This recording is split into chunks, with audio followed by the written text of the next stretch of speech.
आज हम लोग का टॉपिक है इनकम टैक्स, आयकर।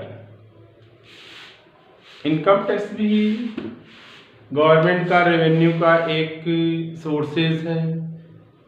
इसके माध्यम से भी गवर्नमेंट अधिक मात्रा में रेवेन्यू कलेक्ट करती है और पब्लिक को तमाम तरह की सर्विसेज प्रोवाइड कराती है, अनेक प्रकार की सुविधाएं देती है। आयकर एक हम लोग का प्रत्यक्ष कर है, डायरेक्ट टैक्स है। डायरेक्ट टैक्स का मतलब गवर्नमेंट द्वारा जिस व्यक्ति या जिस संस्था पे टैक्स लगाया जाता है, वही संस्था या वही व्यक्ति खुद अपने पैन कार्ड नंबर से ही इनकम टैक्स डिपार्टमेंट को टैक्स जमा करता है। ऐसे टैक्स को हम लोग क्या बोलते हैं? Direct tax. It is a direct tax. Income tax क्या हम लोग का है? सर एक तरह का प्रत्यक्ष कर है ये हम लोग का। पिछले वाले वीडियो में हम लोग ने देखा था टैक्स की दो पार्ट में हमने बताया था। एक हम लोग का इनडायरेक्ट टैक्स, एक हम लोग का डायरेक्ट टैक्स। जैसे जीएसटी हो गया, कस्टम ड्यूटी हो गया, एक्साइज ड्यूटी हो गई, एंटरटेनमेंट टैक्स हो गया। तमाम तरह के जो टैक्स थे जो इनडायरेक्टली पब्लिक द्वारा गवर्नमेंट को पेमेंट की जाती है। दूसरा पार्ट क्या था हम लोग का डायरेक्ट टैक्स में? डायरेक्ट टैक्स में क्या था हम लोग का? सबसे पहला मेन हम लोग का टैक्स था इनकम टैक्स। तो इनकम टैक्स भी क्या हम लोग की है? गवर्नमेंट की रेवेन्यू या इनकम की एक सोर्सेज है। इसमें दो पार्ट हम लोग का है। एक हम लोग का है इनकम और दूसरा पार्ट हम लोग का है टैक्स। तो टैक्स के बारे में पूरा हम लोग डिटेल पढ़ा था पहले वीडियो में हम लोग का है, टैक्स वाले वीडियो में, कि टैक्स क्या है, व्हाट इज टैक्स, टैक्स क्यों लगता है, टैक्स कौन देता है, टैक्स किससे रिलेटेड हम लोग का है। ये सारा हम लोगों का सोल्यूशन हो चुका है। जिसका फर्स्ट वीडियो छोटा होगा टैक्स का, वो जाके उस पर देख सकता है। आज हम लोग पढ़ते हैं इनकम क्या है, क्योंकि इसी इनकम पे हमको टैक्स लगाना सीखना है। तो सबसे पहले क्लियर तो कर लें कि सर ये इनकम है क्या। चलिए, तो इनकम क्या है भाई? Such received as a consideration for doing any work, ऐसी प्राप्ति जो किसी कार्य को करने के प्रतिफल के रूप में प्राप्त होती है किसी भी संस्था से, किसी भी व्यक्ति से। यदि हमको कोई रकम या कोई वस्तु प्राप्त होती है, उसे हम लोग क्या बोलते हैं? इनकम है। दूसरे लैंग्वेज में कहा जाए कि सर ऐसी रिसिप्ट, ऐसी प्राप्ति जिससे हमारी कोई लायबिलिटी अकर न हो, कोई लायबिलिटी उत्पन्न न हो, उसे हम लोग क्या बोलेंगे? इनकम बोलेंगे। और ये इनकम कई फॉर्म में होती है। अगर किसी संस्था में हम नौकरी करते हैं तो सर सैलरी के रूप में इनकम होगी। अगर हम वर्कर हैं, मजदूरी करते हैं, तो सर ये इनकम हमारी वेजेस के रूप में होगी, मजदूरी के रूप में होगी। कहीं रिलेटिव में जाते हैं हम लोग हैं, वहाँ पे जो हम लोग को पैसे मिलते हैं, शादी विवाह में जो पैसे मिलते हैं, सर वो जो हमारी इनकम है गिफ्ट के रूप में होती है। कहीं पे हम कोई कौन बने करोड़पति में गए, 2 लाख 10 लाख जीत गए, सर वो अवार्ड के रूप में एक इनकम होती है। हम बच्चों को पढ़ाते हैं तो जो बच्चे हमको फीस देते हैं वो हमारी फीस के रूप में इनकम हो गई। तो इनकम की कई फॉर्म है। आपके पास मकान है, मकान आप किराए पर दिए हैं, तो किराए की जो रकम है वो सर इनकम के रेंट के रूप में आपकी इनकम होगी। तो इनकम की कई रूप हैं, जिस रूप में आप चाहें तो इनकम को हम लोग अर्न करते हैं।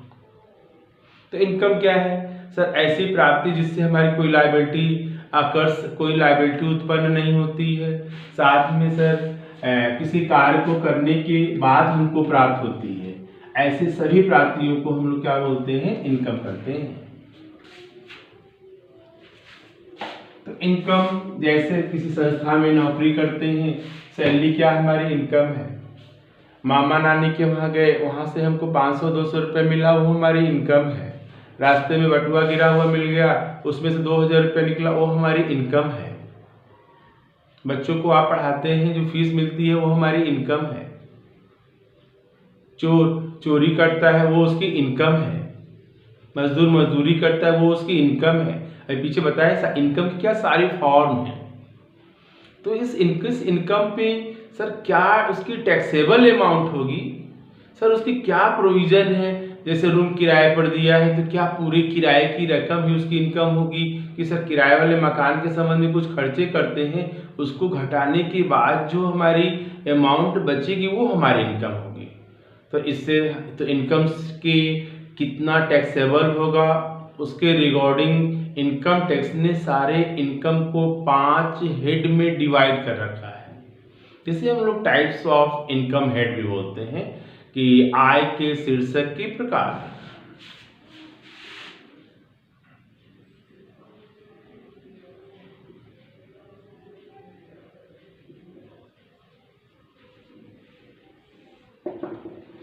तो इनकम टैक्स ने क्या किया, जितनी भी इनकम है उसको 5 भागों में डिवाइड किया है। For point of view taxable income, कर योग्य आय कितनी टैक्सेबल इनकम होगी। अगर आप सैलरी रिसीव करते हो तो कितनी सैलरी पे आपको टैक्स देना होगा। मकान किराया मिल रहा है, कितने पे किराए पे टैक्स देना होगा। कौन बड़े करोड़पति में गए हैं, आप जो है कोई अवार्ड इनकम जीते हैं, कोई 10 लाख 5 लाख रुपए वहाँ को पुरस्कार के रूप में मिला है, तो कितना उसका टैक्सेबल होगा। या बैंक में पैसा जमा करते जो इंटरेस्ट मिलती, कितना टैक्सेबल होगा। इससे रिलेटेड सारे प्रोविजन के लिए सर गवर्नमेंट ने क्या, इनकम टैक्स डिपार्टमेंट ने क्या किया है, इसको 5 हेड में डिवाइड कर रखा है। तो जितनी भी एसएससी ये टैक्स पेयर की जो भी इनकम है, वो जो है direct, central direct tax board द्वारा गवर्न होती है, CDT। ये एक कॉन्स्टिट्यूशनल संस्था है, संवैधानिक संस्था है, जो इनकम टैक्स को लगाने तथा टैक्स इनकम टैक्स को कलेक्ट करने का इसकी पूरा काम इसका है। चलिए अब इसके 5 हेड देखते हैं कि इसने 5 हेड जो बनाया है इस बोर्ड ने, वो कौन कौन से हेड हैं। सबसे पहले हम लोग का है इनकम फ्रॉम सैलरी। दूसरा हम लोग का हेड है इनकम फ्रॉम हाउस प्रॉपर्टी। तीसरा हम लोग का हेड है income from business and profession. Income from, fourth head हम लोग का है कैपिटल गेन, पूंजी लाभ। लास्ट हम लोग का है इनकम फ्रॉम अदर सोर्सेस। ये इनकम के 5 हेड इनकम टैक्स डिपार्टमेंट ने बना रखा है। कोई भी इनकम इसी 5 के अंदर इंक्लूड हो जाएगी, और उसी हेड के रूल के अकॉर्डिंग उस पे टैक्सेबल इनकम को हम लोग कंप्यूट करेंगे, उसकी गणना करेंगे हम लोग। चलिए देखते हैं कि कौन सी इनकम किस हेड में इंक्लूड होगी। तो पहला हम लोग का हेड है इनकम फ्रॉम सैलरी। तो इनकम फ्रॉम सैलरी में कौन सी इनकम इंक्लूड होती है। कोई भी व्यक्ति किसी भी संस्था में, चाहे गवर्नमेंट सेक्टर हो चाहे नॉन गवर्नमेंट सेक्टर हो, किसी भी संस्था में यदि कोई काम करता है तो उसको अपने एम्प्लॉयर से जो भी कैश रिसिप्ट है या कोई फैसिलिटी है या कोई असिस्ट है, जो भी कुछ उसको अपने एम्प्लॉयर से मिलती है, वो सारी अमाउंट, वो सारे असिस्ट के वैल्यूएशन की अमाउंट इनकम फ्रॉम सैलरी में टैक्सेबल होगा। इसका मतलब ये हुआ कि कोई भी व्यक्ति किसी भी संस्था में काम कर रहा है, जो उसको सैलरी मिलेगी, उसके इनकम की गणना किस में की जाएगी, इनकम फ्रॉम सैलरी में। चाहे वह गवर्नमेंट एम्प्लॉय हो चाहे वो नॉन गवर्नमेंट एम्प्लॉय हो। टैक्स के व्यूज से जो है सैलरी में किसी भी एम्प्लॉयों में कोई विभेद किया ही नहीं गया है, चाहे वह डीएम हो चाहे वह उनका चपरासी ही क्यों ना हो। डीएम भी सैलरी पाएगा, चपरासी भी सैलरी पाएगा। अंतर सिर्फ इतना होगा कि डीएम की सैलरी थोड़ी ज़्यादा होगी, चपरासी की सैलरी थोड़ी कम होगी। रिलायंस में काम करता वो भी सैलरी पाएगा, बाजार में काम करता वो भी सैलरी पाएगा, छोटी छोटी दुकानें पे काम करते वो भी सैलरी पाएगा। सारे एम्प्लॉइयों की जो सैलरी है किस हेड में टैक्सेबल होगी? इनकम फ्रॉम सैलरी हेड में टैक्सेबल होगी। अकॉर्डिंग इनकम टैक्स यह रूल बनाया गया है, ये टर्म एंड कंडीशन है अंडर सेक्शन 15 में कि सर कोई भी इनकम या कोई भी सैलरी जो रिसीव्ड हो रही है वो इनकम फ्रॉम सैलरी हेड में तभी टैक्सेबल होगा जब सैलरी देने वाले और सैलरी पाने वाले के बीच एम्प्लॉयर और एम्प्लॉय का रिलेशन हो, नियोक्ता और कर्मचारी का संबंध हो, तभी जिस व्यक्ति को सैलरी रिसीव्ड हो रही है वह सैलरी की रकम इनकम फ्रॉम सैलरी में टैक्सेबल होगा, अदरवाइज वह इनकम फ्रॉम अदर सोर्सेज में टैक्सेबल हो जाएगा। जैसे पार्लियामेंट के जितने भी मेंबर हैं, जितने भी नेता विधायक हैं, उनकी नियुक्ति कौन करता है? पब्लिक करती है, लेकिन उनको सैलरी कौन पेमेंट करता है? सर वो गवर्नमेंट पेमेंट करती है। नियुक्ति तो पब्लिक ने किया और पेमेंट गवर्नमेंट कर रही है, यानी कि जो भी नेता विधायक हैं वो सैलरी जो रिसीव्ड करते हैं उनको गवर्नमेंट देती है, जबकि नियुक्ति उसने किया ही नहीं है। तो यही रीज़न है कि जितने भी एमपी, एमएलए, विधायक, पार्लियामेंट के जितने भी मेंबर हैं उनकी सैलरी किस में टैक्सेबल होती है? इनकम फ्रॉम अदर सोर्सेज में सैलरी में टैक्सेबल नहीं होती है। इसी तरह यदि कोई एम्प्लॉय जब तक सर्विस पीरियड में रहता है, जो भी उसको सैलरी वैलरी मिलती है वो इनकम फ्रॉम सैलरी में टैक्सेबल होता है, क्योंकि वहाँ पे एम्प्लॉय एम्प्लॉयर का रिलेशनशिप है। लेकिन जैसे उसकी डेथ होती है तो वही सैलरी या उसकी पेंशन जो मर्सी के रूप में उसकी वाइफ को मिलता है, सर वही family pension income from other source में टैक्सेबल हो जाती है। क्यों? क्योंकि उसका एम्प्लॉयर तो उसके हस्बैंड के अपॉइंटमेंट किया था, उसके वाइफ का अपॉइंटमेंट नहीं किया था। तो पेंशन है, हाँ ये भी एक हम लोग का टॉपिक था, थोड़ा सा छूट गया। इस सैलरी में ये मत समझिएगा केवल हम सर्विस करते रहेंगे तो जो हमको सैलरी मिलेगी वही टैक्सेबल होगा। हमको रिटायर होने के बाद जो अमाउंट मिलती है उसको हम पेंशन करते हैं, पेंशन भी इनकम फ्रॉम सैलरी में ही टैक्सेबल होगा। एक लाइन में था, किसी भी एम्प्लॉय को आफ्टर रिटायरमेंट या बिफोर रिटायरमेंट अपने एम्प्लॉयर से कुछ भी मिलता है, चाहे वो कैश हो, फैसिलिटी हो, गुड्स हो, सारी वैल्यूज जोड़कर इनकम फ्रॉम सैलरी में टैक्सेबल होगा। चाहे वह बेसिक सैलरी है, अलाउंसेस है, परक्यूजिट्स है या कोई गुड्स है, सारा वैल्यू किसमें टैक्सेबल होगा? Income from salary. बस एक छोटा सा टर्म कंडीशन क्या है कि सर रिसीवर और गिवर के बीच एम्प्लॉयर और एम्प्लॉय का रिलेशनशिप का होना मैंडेटरी है। यदि ऐसा नहीं है, दोनों के बीच एम्प्लॉयर एम्प्लॉय का रिलेशन नहीं है, तो इनकम फ्रॉम अदर सोर्सेज में टैक्सेबल हो जाएगी। पहला हेड तो क्लियर हो गया। और भी प्रोविजन है तो सारे हेड के अलग अलग वीडियो जाएगा, तो आप उसको देखिएगा, क्योंकि एक ही वीडियो में से आपको कवर करना थोड़ा पॉसिबल नहीं है। आज हम लोग केवल टाइप्स ऑफ इनकम हेड को डिफाइन कर लेते हैं, समझ लेते हैं, फिर स्टेप बाय स्टेप अलग अलग पार्ट में इसको हम लोग कई पार्ट में पढ़ लेंगे, कई वीडियो के माध्यम से। दूसरा हम लोग का है income from house property.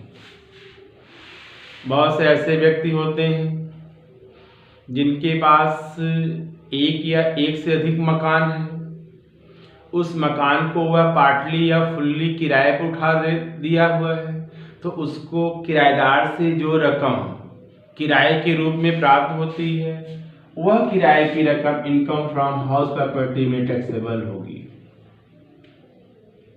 Clear हो? 4 मकान हमारे, 3 कमरे का मकान है, 1 कमरे में हम रहते हैं और 2 कमरा किराए पे दिए हैं। 2 कमरे का जो किराया मिलेगा इनकम फ्रॉम हाउस प्रॉपर्टी में टैक्सेबल होगा। तो ये हेड उन लोगों के लिए बनाया गया है जो किराए से अपनी इनकम को अर्न करते हैं, मकान बनवाते हैं, फिर उसको किराए पर देते हैं, फिर वो अर्न करते हैं। इसमें भी कुछ टर्म कंडीशन बताए गए। इसमें टर्म कंडीशन क्या था हम लोगों का? सर इसमें टर्म कंडीशन ये था कि सर रेंट पेयर और रेंट रिसीवर, जो रेंट पेमेंट कर रहा है और जो रेंट रिसीव कर रहा है, दोनों के बीच ओनर एंड टेनेंट, मकान मालिक और किराएदार का संबंध का होना आवश्यक है। यदि ऐसा नहीं है तब तो वो जितनी भी रेंट होगी इनकम फ्रॉम अदर सोर्सेज में टैक्सेबल हो जाएगी। जैसे सब टेनेंट से जो किराया रिसीव्ड होता है, जो उप किराएदार से किराया प्राप्त होती है, वो कहाँ टैक्सेबल होगा? इनकम फ्रॉम अदर सोर्सेज में।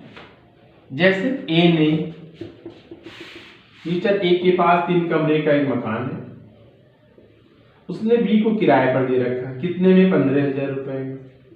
तो मिस्टर बी इसको कितना पेमेंट देगा? 15,000 रुपए। मिस्टर ए क्या है? ओनर है, ये क्या है? टेनेंट है, ये मकान मालिक है, ये किराएदार है। तो इनके बीच ओनर और टेनेंट का रिलेशन है, मकान मालिक और किराएदार का संबंध। तो 15,000 किसमें टैक्सेबल होगा? इनकम फ्रॉम हाउस प्रॉपर्टी में। लेकिन मिस्टर बी ने एक कमरे 8,000 रुपए में किराए पे दे दिया मिस्टर सी को। मिस्टर सी किराया किसको देगा? ये मिस्टर बी को। तो मिस्टर बी का जो किराया होगा 8,000 रुपए, वो इनकम फ्रॉम अदर सोर्सेज, क्योंकि मिस्टर बी क्या है सर? ये ओनर नहीं है। मिस्टर बी और मिस्टर सी के बीच ओनर और टेनेंट का रिलेशन नहीं है। यहाँ पे है मिस्टर ए और मिस्टर ए के बीच, मिस्टर बी के बीच। इसको बोलेंगे ओनर, इसको बोलेंगे टेनेंट, इसको बोलेंगे सब टेनेंट। ये है मकान मालिक, ये है किराएदार, ये है उप किराएदार, और भी नाम है सिर्फ में किराएदार। चलिए अगला हेड हम लोग का ए भी क्लियर हो गया, इनकम फ्रॉम हाउस प्रॉपर्टी। तो कौन सी इनकम है जो हाउस प्रॉपर्टी में टैक्सेबल होगी? तो यदि आपके पास कोई मकान है, मकान को आपने पार्टली या फुल्ली किराए पर उठा रखा है, लेट आउट पोर्शन है, तो लेट आउट पोर्शन से जो भी किराया रिसीव्ड होगा इनकम फ्रॉम हाउस प्रॉपर्टी में टैक्सेबल हो जाएगी वो। अगला हेड हम लोगों का है इनकम फ्रॉम बिजनेस प्रोफेशन। बहुत से लोग बिजनेस करके अपने जीविकोपार्जन करते हैं, पेशा करके अपना जीविकोपार्जन करते हैं, वोकेशन करके भी अपना जीविकोपार्जन करते हैं। तो इसके अंतर्गत ट्रेड है, प्रोफेशन है, वोकेशन है, जो भी हम काम करते हैं उसके काम, बिजनेस का जो काम करते हैं उसके अकॉर्डिंग जो भी इनकम अर्न होती है वही हम लोग की क्या है? इनकम फ्रॉम बिजनेस प्रोफेशन में है। मतलब कोई गुड्स बनाते हैं उसको बेचते हैं, या परचेज करके लाते हैं उसको बेचते हैं। इस एक्टिविटीज को क्या बोलते हैं हम लोग का? ट्रेड। तो इससे होने वाला जो प्रॉफिट हम लोग का बिजनेस का है वो किस हेड में टैक्सेबल है? Income from business. आगे प्रोफेशन भी जुटा हुआ है। प्रोफेशन क्या है? ऐसी एक्टिविटीज जिसको करने के लिए किसी स्पेसिफिक विशेष नॉलेज या डिग्री की आवश्यकता होती है, उसे हम लोग क्या बोलते हैं? प्रोफेशन। जैसे डॉक्टर हो गया, चार्टर्ड अकाउंटेंट हो गया, लॉयर हो गया, टीचर हो गया, इनकी इनकम किस में टैक्सेबल है? Income from business and profession में। बहुत से लोग धंधा करते हैं, वोकेशन, नाच गाने का धंधा, जो जीविकोपार्जन के लिए किया जाता है। अमिताभ बच्चन हैं, जितने भी एक्टर्स हैं, ये लोग क्या है सर? एक धंधा ही करते हैं, नाच गाने के लिए किसी विशेष डिग्री की आवश्यकता नहीं होती है। तो ये सारी इनकम किस में टैक्सेबल है? Income from business and profession में। इस साइड में कौन सी इनकम टैक्सेबल होगी? जो लोग बिजनेस, ट्रेड, प्रोफेशन और वोकेशन, जो लोग व्यापार करते हैं, जो लोग पेशा करते हैं, जो लोग धंधा करते हैं, उनकी सारी इनकम किस में टैक्सेबल होगी? इनकम फ्रॉम बिजनेस और प्रोफेशन। आगे आते हैं, 4 नंबर हेड हम लोग का है इनकम फ्रॉम कैपिटल गेन। हम लोग के पास घर में सोना चांदी, माला है, अंगूठी है, जमीन है, मकान है, शेयर ले रखा है हमने, बॉन्ड ले रखा है, ये सब क्या हम लोग का है? एक कैपिटल असेट है, जो कभी हमारे इकोनॉमिक की कंडीशन में जब कंडीशन खराब होती है उस समय हमारा हेल्प करती है ये। तो यदि आपके पास कोई कैपिटल, सोना चांदी, मकान, ज़मीन है, शेयर्स हैं, यदि आप उसको बेचते हो तो बेचने से जो प्रॉफिट होती है इनकम फ्रॉम कैपिटल गेन में आपको टैक्सेबल होती है। इस हेड में आपको टैक्स देना होता है। तो कैपिटल गेन में क्या होगा सर, कोई अंगूठी है, माला है, जमीन है, मकान है, उसको बेच देते। मकान जब तक किराए पर दिए हो, किराए के रूप में जो रकम मिलेगी इनकम फ्रॉम हाउस प्रॉपर्टी। जिस दिन मकान बेच दोगे उससे जो प्रॉफिट मिलेगी इनकम फ्रॉम कैपिटल गेन। चलिए ये भी क्लियर हो गया हम लोग का। 5 नंबर में हम लोग का इनकम फ्रॉम अदर सोर्सेज। वो सारी इनकम जो न तो सैलरी है, ना हाउस प्रॉपर्टी में इंक्लूड है, न बिजनेस में है, न कैपिटल गेन में है, और सारी इनकम किस में इंक्लूड हो जाएगी, इनकम फ्रॉम अदर सोर्सेज, यानी कि such income received other than above 4 heads. 5 head में इंक्लूड नहीं है तो किस में इंक्लूड हो जाएगी हम लोग की, इनकम फ्रॉम अदर सोर्सेज में। कौन बनेगा करोड़पति, 5 लाख रुपया जीता, किस हेड में, सर सैलरी तो है नहीं, मकान तो है नहीं, कैपिटल गेन तो है नहीं, तो सर क्या है, इनकम फ्रॉम अदर सोर्सेज। मामा के वहां गए, मामी 500 रुपया दी, इनकम फ्रॉम अदर सोर्सेज। रास्ते में बटुआ गिरा मिल गया, income from other sources. Bank में पैसा जमा किया, जो उस पर इंटरेस्ट मिलता है, इनकम फ्रॉम अदर सोर्सेज। तो सारी इनकम जो ऊपर इंक्लूड नहीं है सब इस हेड में टैक्सेबल होगी। इस हेड के रूल के अकॉर्डिंग वो इनकम को हम लोग कंप्यूट करेंगे। तो सारे हेड की अपने अपने रूल रेगुलेशन अलग अलग है। हर हेड क्या है, अपने आप में एक चैप्टर है, अपने आप में एक प्रोविजन है। हर चैप्टर के प्रोविजन के अकॉर्डिंग हम लोग उसके टैक्सेबल किस अमाउंट पे वो टैक्स जमा करेगा। ये जरूरी नहीं कि जो इनकम अर्न करता है वही टैक्सेबल इनकम होगी। सर उसका रूल रेगुलेशन क्या है, कितनी टैक्सेबल इनकम उसकी होगी, किस इनकम पे उसका टैक्स की गणना कंप्यूट किया जाएगा। सर यही हम लोगों का 5 हेड में उसके रूल रेगुलेशन दिए गए। ये 5 हेड हम लोग अलग अलग पार्ट में एक एक वीडियो में हम लोग देखेंगे। सैलरी का 2-3 वीडियो हो सकता है क्योंकि ये थोड़ा सा लंबा हम लोग का है। सबसे इसमें लॉन्ग कितना कौन सा हम लोग का है, इनकम फ्रॉम सैलरी। तो आज का वीडियो क्लियर होगा आपको कि इनकम टैक्स क्या है, कितने पार्ट में डिवाइड हम लोग का है, कितने हेड में डिवाइड है, आप कौन किसकी इनकम किस हेड में टैक्सेबल होगी। इनकम के नेचर के अकॉर्डिंग अलग अलग इनकम को आपको इंक्लूड कर लेना है। तो आज का वीडियो हम लोग का कंप्लीट है। अगले वीडियो में हम लोग आएंगे इनकम फ्रॉम सैलरी।